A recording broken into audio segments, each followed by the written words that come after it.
Velocissimo perché posso ascoltarmi. No, ma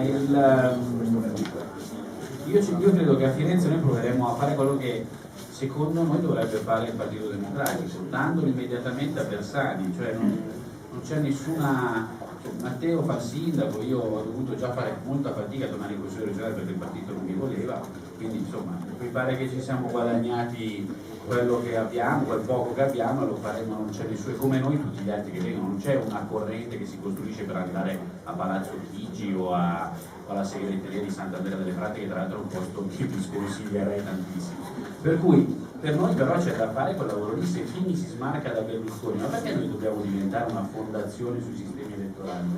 Noi dobbiamo fare politica nel paese, noi dobbiamo passare l'estate a parlare con i cittadini, a parlare di cose che capitano, non di cose che immaginiamo noi, perché insomma eravamo per la tripla in schedina alla fine, come sempre ci accade da qualche tempo a questa parte. Allora noi faremo una cosa, come vi dicevo prima, nei modi, nello stile molto diversa dal convegno classico, in cui emergeranno soprattutto le esperienze, le idee, le pratiche che ci sono già in Italia, perché poi questa idea per cui sono già andati via tutti i cervelli in fuga a me sono antipaticissimo, non so se, cioè questa idea che in Italia è un paese di scemi che sono andati tutti via, insomma, cioè, possiamo raddrizzarla un filo, c'è il problema dei cervelli in fuga, fortunatamente c'è qualche cervello, qualche altro organo utile, diciamo, alle funzioni umane che rimane qui sul territorio, famoso territorio. Vogliamo raccontarlo con molta pacatezza, non si parlerà di PD, sarà vietato fare nomi e cognomi soprattutto, perché prima che fa un cognome va fuori, no, perché anche questa idea per cui davvero ci si riferisce a realtà essenzialistiche, per cui c'è il ventronismo, il dalemismo, il bersanismo, cioè francamente non lo trovo veramente utile, e cercheremo però di fare un tentativo molto semplice sulla nostra generazione. Io lo dico sempre, il problema non sono i dirigenti del PD giovani, che sembra l'unica categoria che ci interessa, no? Cioè il rinnovamento si fa dando una segreteria a un giovane, no, il rinnovamento si dà dando diritti e rappresentanza ai giovani elettori,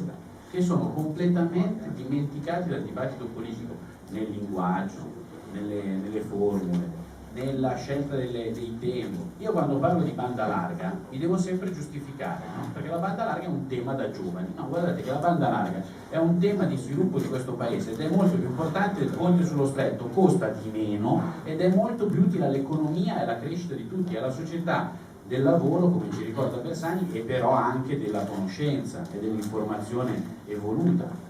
E perché però mi sembra? Oppure quando io parlo di diritti civili e dico una cosa che per me è veramente banale, e lo voglio dire in modo banale, le coppie di fatto ci sono, si chiamano così perché ci sono,